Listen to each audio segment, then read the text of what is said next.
తెలంగాణ ప్రభుత్వం చేతికి హైదరాబాద్ మెట్రో మొదటి దశ ప్రాజెక్టు రానుంది. ఈ మేరకు CM Revanth Reddy L and T CMD మధ్య అంగీకారం కుదిరింది. మెట్రో మొదటి దశ ప్రాజెక్టును రాష్ట్ర ప్రభుత్వం కొనుగోలు చేయనుంది. ఎల్ఎన్టీకి ఉన్న 13,000 కోట్ల అప్పును రాష్ట్ర ప్రభుత్వం టేకోవర్ చేసేందుకు సంసిద్ధత తెలిపింది. ఎల్ఎన్టీకి 2,100 కోట్లు నగదు చెల్లించేందుకు ప్రభుత్వం సిద్ధమైంది. దీంతో హైదరాబాద్ మెట్రో రైలు నిర్వహణ నుంచి ఆ సంస్థ వైదొలగనుంది. హైదరాబాద్ మెట్రో 69 కిలోమీటర్ల మొదటి దశని ప్రభుత్వ ప్రైవేటు భాగస్వామ్యంతో 22,000 కోట్లతో నిర్మించారు.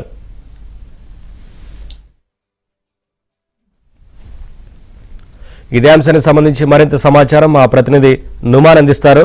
నుమాన్, హైదరాబాద్ మెట్రోలో కీలక పరిణామం చోటు చేసుకున్నట్లు తెలుస్తా ఉంది కదా, ఏంటి అప్డేట్స్?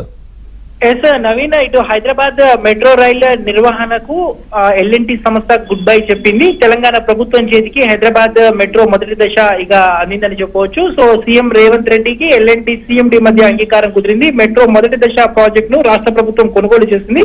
ఎల్ఎన్టీకి ఉన్నటువంటి దాదాపు 13,000 కోట్ల అప్పును రాష్ట్ర ప్రభుత్వం టేక్ ఓవర్ చేసేందుకు ముందుకు వచ్చింది. సో ఎల్ఎన్టీకి దాదాపు 2,100 కోట్ల నగదును చెల్లించేందుకు ప్రభుత్వం సిద్ధమైంది. సో హైదరాబాద్ మెట్రో రైళ్ల నిర్వహణ నుంచి ప్రస్తుతానికైతే ఆ సంస్థ తప్పుకున్నట్లు కూడా వెల్లడించినటువంటి పరిస్థితి. హైదరాబాద్ మెట్రో మొత్తం దాదాపు 69 కిలోమీటర్ల మేర మొదటి దశను ప్రభుత్వ ప్రైవేటు భాగస్వామ్యంతో 22,000 కోట్లతో మెట్రో నిర్మించారు. సో రెండో దశ కోసం కూడా రాష్ట్ర ప్రభుత్వం అడుగులు వేస్తున్నటువంటి క్రమంలో ఏదైతే ఈ నిర్ణయం తీసుకోవడం అనేది ఒక కీలక పరిణామం చెప్పవచ్చు. Naveen, thank you Numan, thanks for the updates.